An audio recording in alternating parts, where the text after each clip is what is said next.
What's good, everyone, and welcome back to Kai's Commentary Rants, where I give my commentary on a specific topic that I wish to discuss.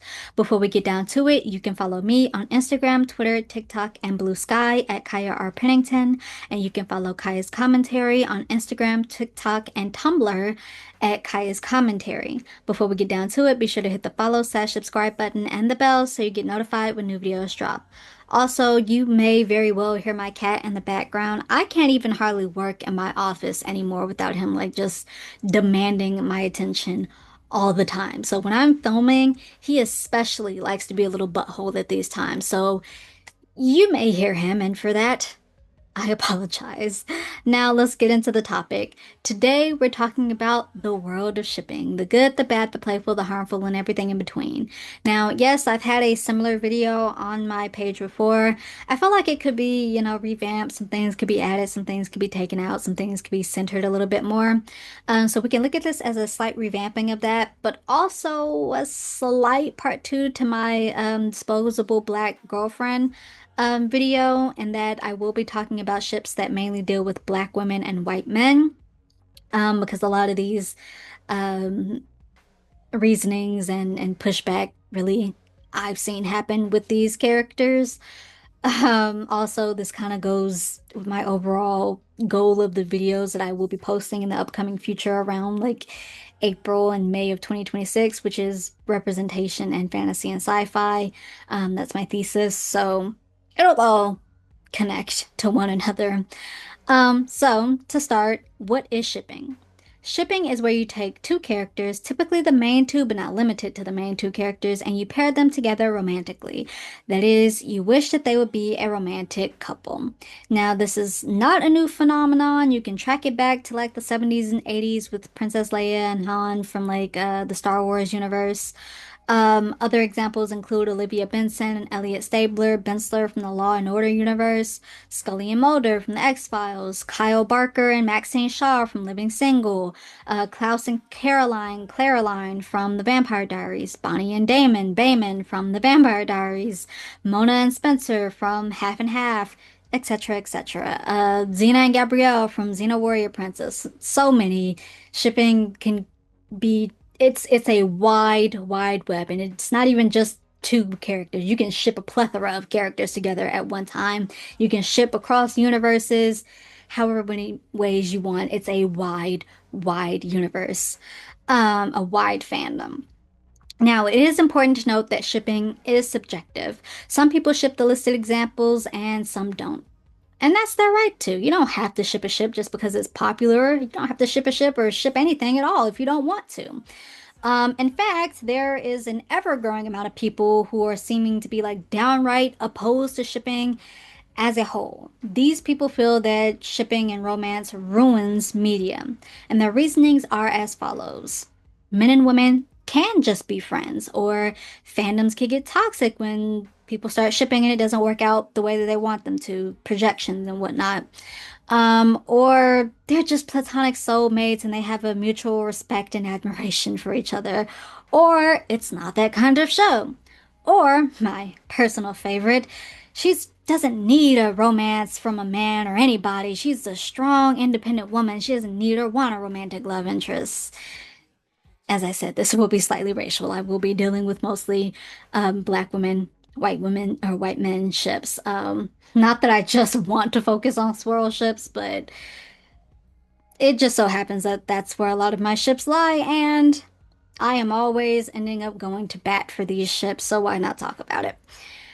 Now I want to talk about why shipping actually is important to media, not just shipping of swirl couples, but shipping in general is important to media. Now, yes, it is fair to point out that men and women can be friends and it doesn't have to go into any type of romantic relationship. And yes, not every show is meant to focus on romance and romantic aspects, romantic relationships of characters to the point that shippers want them to. It doesn't have to fan service to that point, right? But does that mean that romance and shipping in media should be done away with entirely? No. I argue that it is very important to the shows, to media in general, for several reasons, but I can give you three important reasons. One, it gives the audience something else to root for, especially in like supernatural fantasy shows. Oh, are the good guys gonna win or are the bad guys gonna win? Oh, what kind of cliffhanger are we gonna be left in? Wow, that was some cliffhanger. How are the heroes gonna get out of this? Hey, they're kind of like getting really close to each other. This is this gonna be like a will they, won't they type thing? It's just another way to get audiences invested in the characters and a way to flesh out the characters more.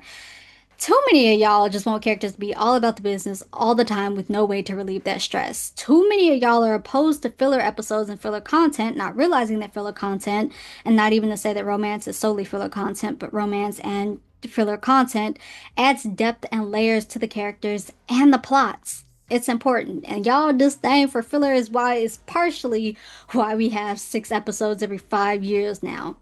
You guys are to blame too. Two, sometimes the characters and the actors just have that kind of chemistry. Now, yes, shipping, as I said, is subjective, but it is also okay to say that two characters or actors just have that kind of chemistry that can move between being friends and being in a romantic relationship. And sorry, not sorry, but a platonic friend and a platonic soulmate are two different things. I will always stand by the notion that they are not the same thing. Now, platonic friend is a friendship, meaning there is a clear boundary that is friendship, and no one, especially not y'all significant others, are going to question that. They know that y'all are just close like that, but they are not going to question if y'all finna go off and play the hanky panky with each other at some point. They know y'all are just friends. Nothing is going to happen. Now, a platonic soulmate, by definition, does go beyond the bounds of a romantic relationship, but it also goes beyond the bounds of a friendship.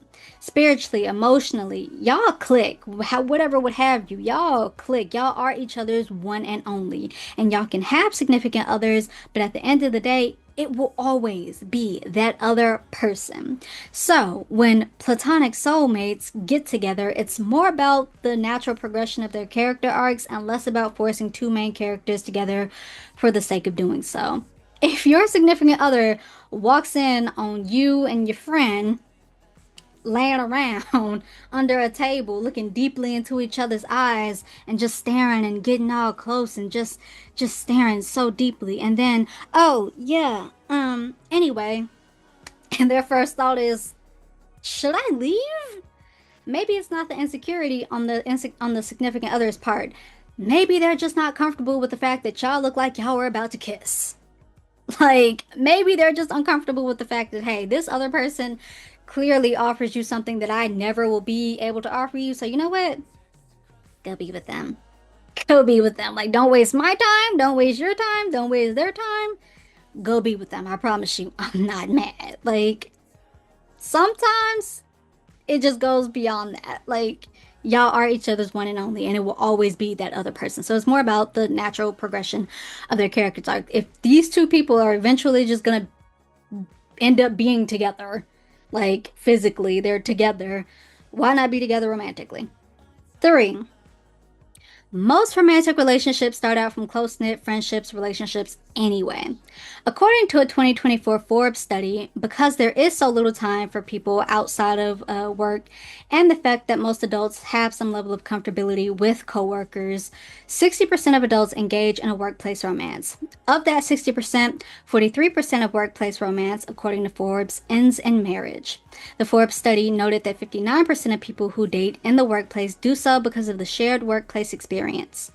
58% do so out of convenience, 56% do so to similar interests, 52% do so for compatibility, 44% do so to assess the person's true colors under pressure, and 28% do so because it makes the workday more enjoyable.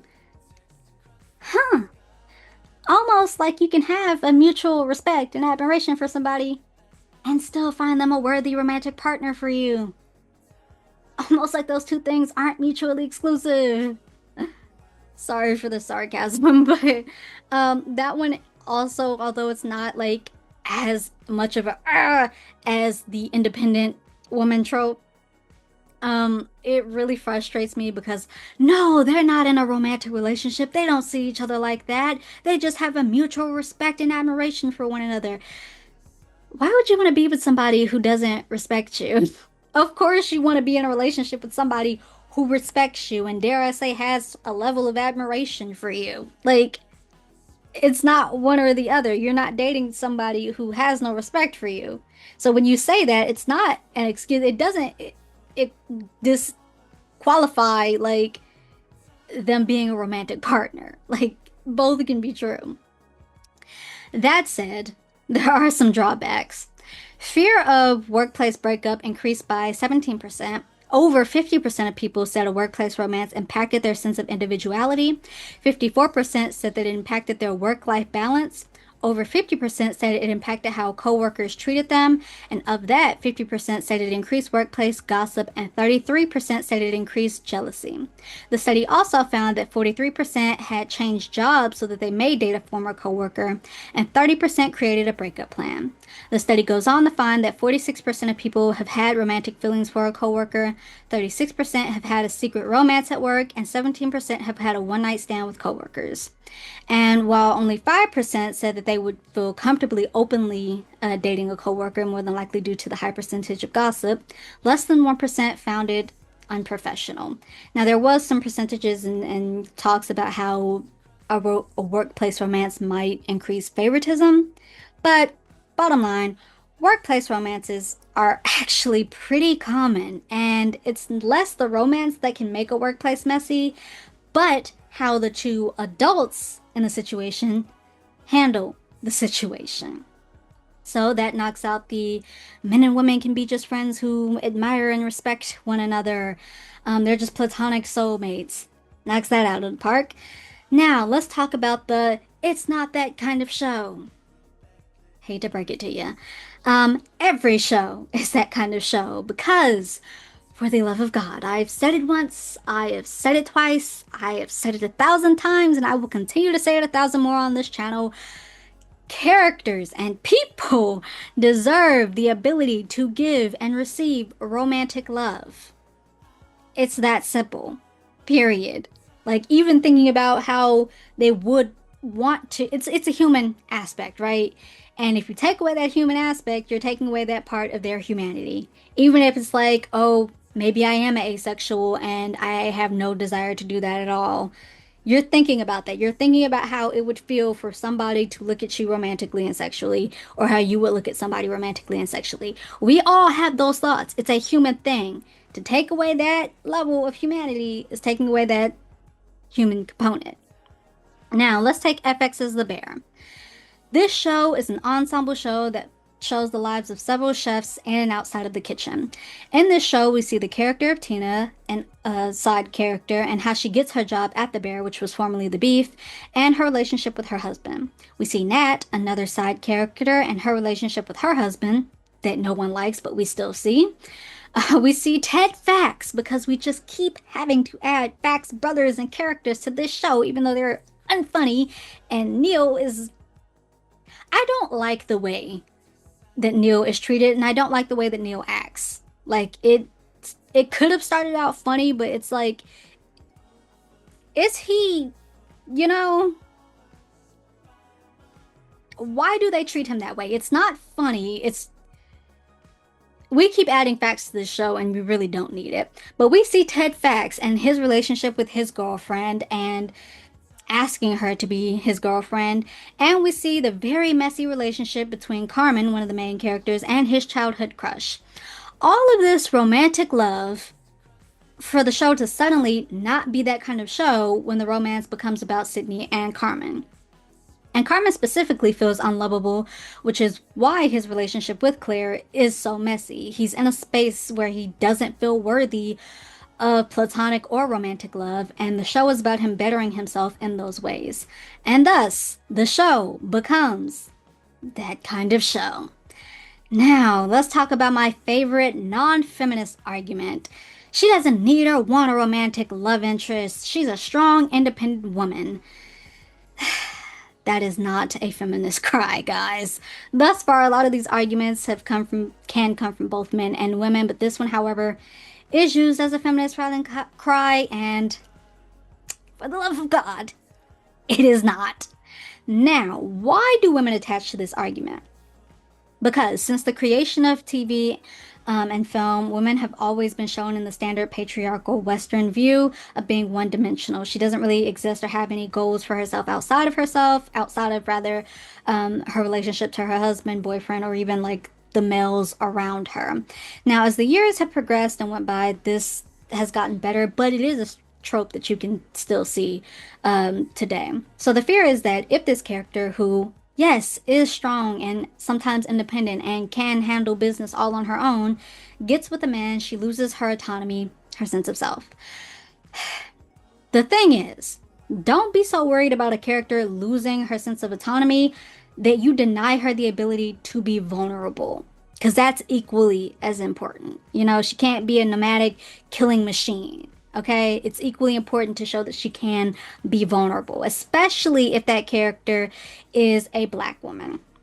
Now, characters, as I repeatedly said, characters deserve the ability to give and receive romantic love, and black women especially. With ships like Ickaby, Sharpwind, Arwen, Bayman, Sid Carmody, all these women deserve from anybody, not even just the main white male characters that they're shipped with, but from anybody, deserve the ability to give and receive romantic love, to be shown that they can be the damsel in distress. Maybe they want to be the damsel in distress. Maybe they want to be saved. They don't always have to do the saving. This is a stereotype that has been placed on us for far too long, and it comes from former stereotypes that you can see in this diagram that I'll put on the screen. From sociologist, a sociologist, Thea Gray's piece, Black Women's Savior Trope Toolkit. We have the mammy, who is always in service to others, disregarding her own personal happiness. The independent woman who can handle any and everything and doesn't need help. The strong woman that can save everybody and endure anything. And this connects in that black women don't need to be saved because they are the protectors of humanity and they can handle anything, leading to the black woman savior trope. So you see, by forcing women, especially black women, to handle all the troubles of the world because she can, you make it so that she can. She can endure all of this. She doesn't have to have a support system. It's a really dangerous, slippery slope. Optics matter. When you're writing these kinds of things, you don't get to be like, oh, I can write this character any way I want. When you're writing a character of color, optics matter. Another adjacent trope to this is that she doesn't need or want a love interest because she's asexual. Now, one, asexual is an umbrella term. It's a spectrum that holds many different sexualities within that spectrum, right? And yes, we could stand to see like asexuals who don't engage in romantic relationships that don't fit the stereotypes of, oh, I'm just so quirky and awkward and sex repulsed. But also, as I said, asexuality is a spectrum. And as a demisexual, which falls under the category of asexuality, which basically means I would rather have a close-knit relationship with somebody before I take it anywhere else, you can, as an asexual, have romantic and sexual impulses and feelings for one another. So, way to stigmatize asexuality as you claim to be so open-minded. Look, I really do understand the sentiment. I do. As a black woman, I do.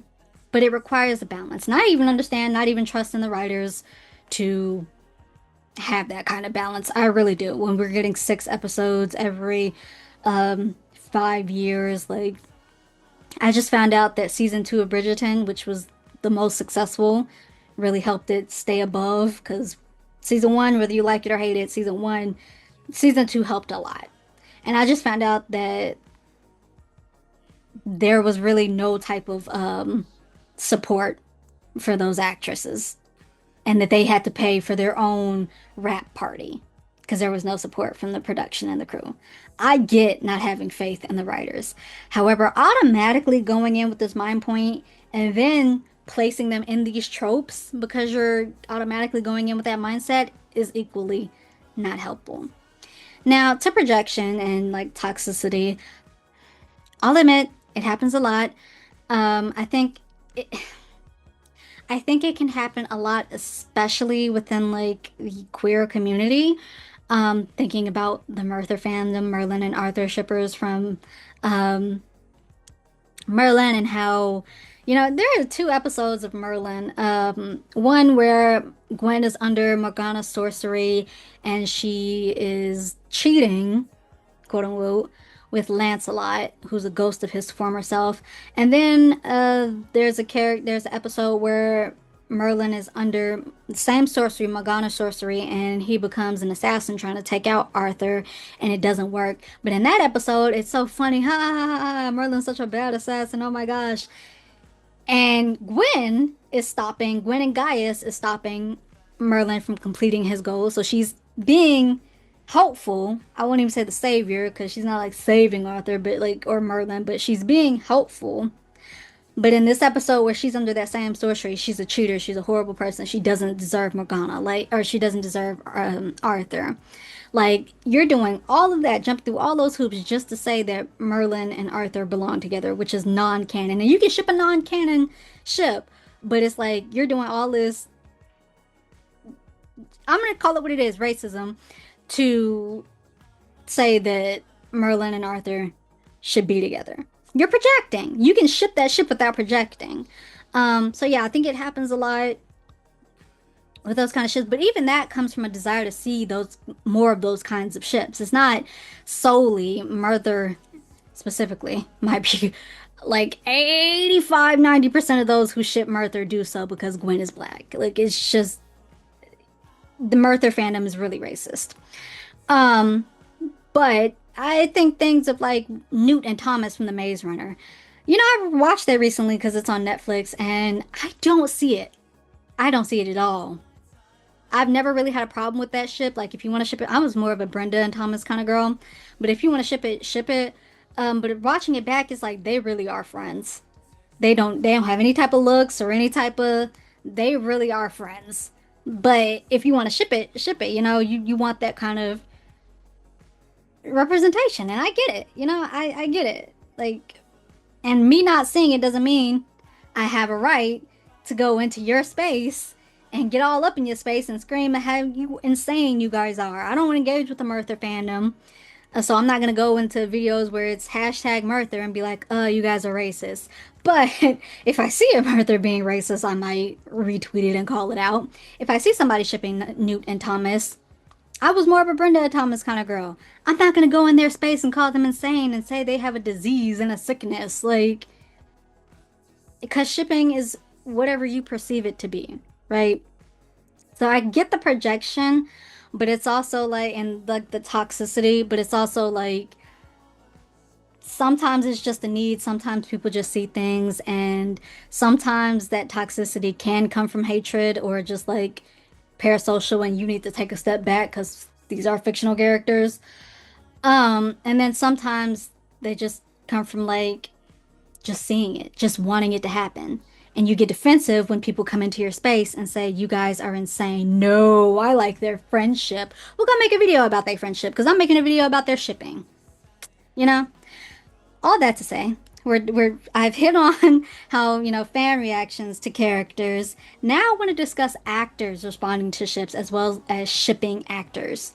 Firstly, are actors required to respond to shipping and engage in shipping positively just because it's popular within the fandom? Not really, no. Well, rather, it depends. With a show like Lucifer, with the characters of Chloe Decker Star and Lucifer Morningstar, you knew it was a will they won't they ship, a slow burn ship. A slow burn being the two characters get closer and closer together until you get to that slow burn climax of they're dating now. Great, awesome. You knew it was a slow burn between the two main characters, and when those actors did interviews, they would respond enthusiastically because it was already common knowledge.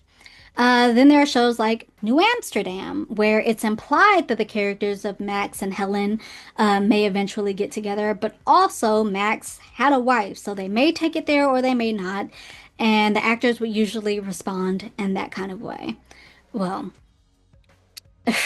um, Freeman, Freeman Agyeman would. Ryan Goldman, he was pro Sharpwind from the jump, and you could see. But they would respond in that kind of way.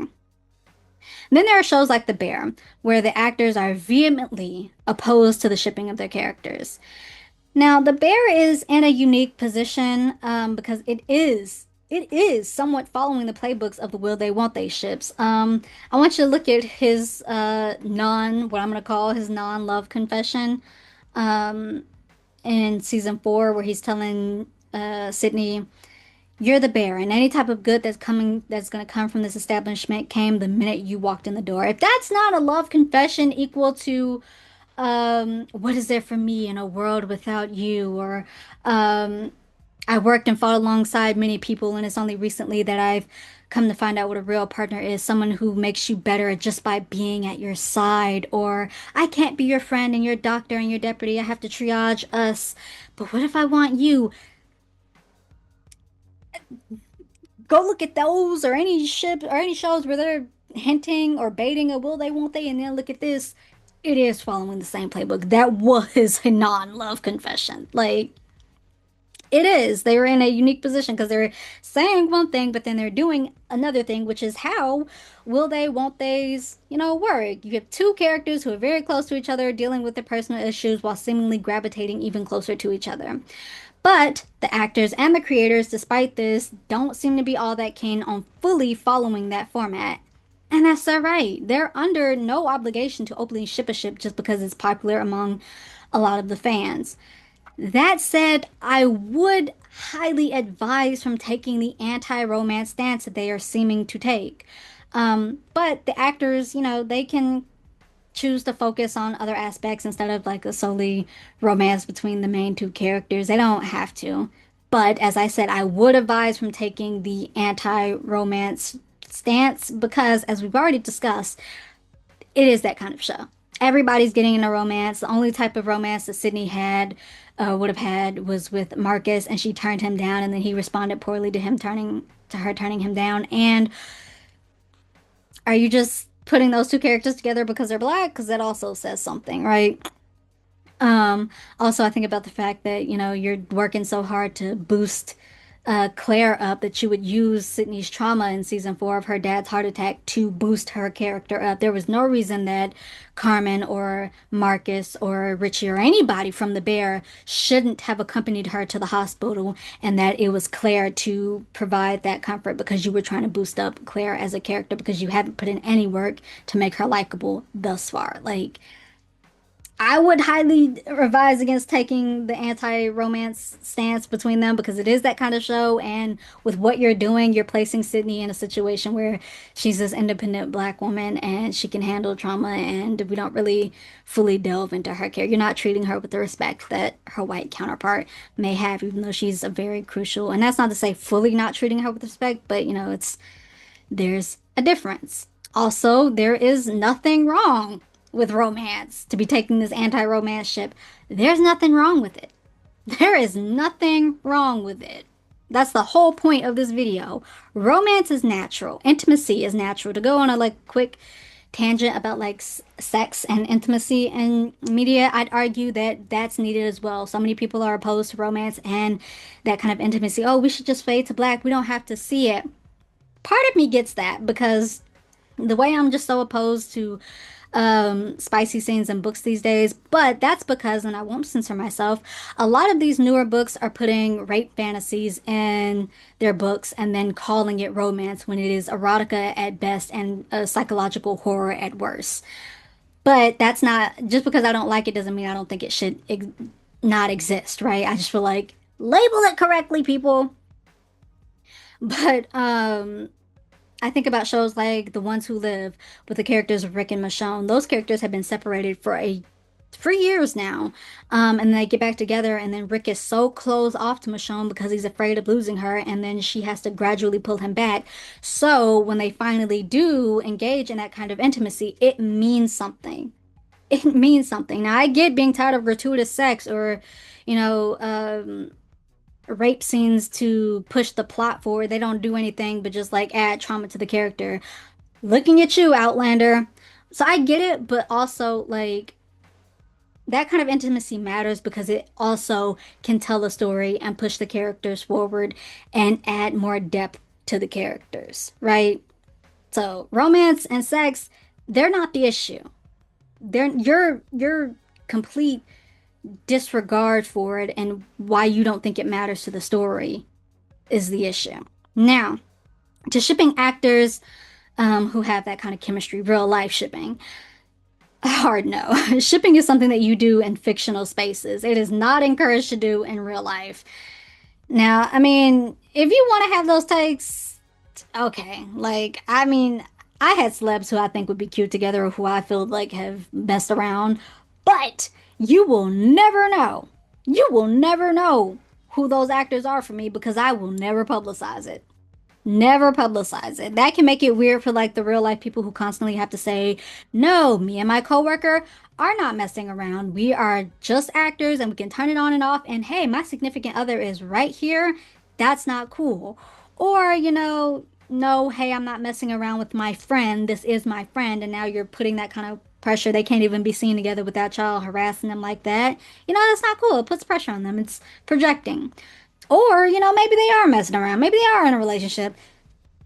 Regardless, it's none of our business. It is none of our business, and they're under no obligation to perform for us like that all the time. They have a right to like hang out with their friends and not get those kind of questions, or actually be in a relationship and not have to answer those kind of questions about it.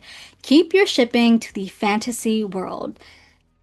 And I mean, if you are gonna ship real people, because like sure, there's just some people who are just so sure of it. Like if you are gonna do it, I don't know, maybe don't make whole fan pages to that, like you're some kind of paparazzi creep and then harass their real life significant others and bully them. That's not cool. That is what makes people think that shipping causes diseases in parasocial relationships, right? Like, you don't have to take it there. To end out, we've come to the end of the road here. Is shipping bad? I'm arguing no, and I'm taking a step further and saying that it's needed in media, regardless of what that media is, because characters deserve the ability to give and receive romantic love. Now, do we also need to recognize that platonic love can be just as satisfying? Yes, but not at the expense of romantic love. Both are important. And in the Bear's case, both can be shown, especially, we see that especially with the characters of Sydney and Richie. Their come up as far as friendship is there. It's come far. And a romantic relationship between her and Carmen or anybody else should not wipe out the platonicness of, other relationships in that show. Shipping and romance does not ruin a piece of media. Um, while I agree that, it's not something that always should be top priority in every situation, because that's also another issue of like romance books. Like, okay, you guys just did this and now you're gonna do it 2 minutes later. Now you're gonna do it 2 minutes later. Like, y'all are in war. What is happening to the plot? I get it. But also, it's not something that ruins a show. Like, shipping is not bad. You need to question why you have such an awkwardness and opposition to shipping and romance and intimacy in media. Because just because you don't like it doesn't mean it should be done away with. That's how censorship begins, right? Like, you need to understand why it is that you have such an opposition to that. What about that makes you so uncomfortable? Because it can be very important to the piece of media. And it's sometimes it's just there just to be there, in which case, sure, let the characters have a break and just do something because they want to do something. But also, sometimes, more often than not, it can serve the plot and it can deepen the characters' connections to each other and to the story in general. So you need to figure out why that makes you so uncomfortable, because it's actually a really important part of storytelling. That's my little spill on shipping and media and if it's important. That's it. That's all I got. If you like this video, be sure to like this video. Hit the thumbs up button, leave likes and comments down below. Let me know any of your thoughts and opinions in the comments below. Be respectful. We can have a conversation with one another, but only if we are respectful. Don't forget to follow me on all my social media. Thanks for listening. Thanks for watching. See you next time.